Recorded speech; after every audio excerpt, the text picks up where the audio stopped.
How do you decide what foods to choose in your household? For me, it's a whole bunch of different factors. It includes things like flavor and health and functionality, ease of use, accessibility, affordability, whether it's local and seasonal, and also how it fits within my overall eating pattern. Those are my priorities. When it comes to oils, I don't think that there's a perfect fit for all of those criteria. So I use a variety of oils and fats. I use canola oil, sometimes I use olive oil, and sometimes, yes, I use bacon fat because flavor and reducing food waste is also important to me. So why canola oil?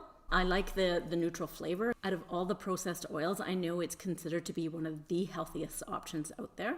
As a practical home economist, I like that I can use it for my salad dressings and I can use it to fry things on the stove or put things in the oven. I like that it's a local product and that I can support my local farm family and neighbors. And I also like that canola oil is affordable and accessible to all. And finally, because I eat such a variety of foods and practice balance and moderation and cook most of my food from scratch, I'm not obsessed about any one particular ingredient, such as the cooking oil I use. So considering all that, canola oil is a good fit for me. It may not be the right choice for you, and that's cool. We each get to make our own choice.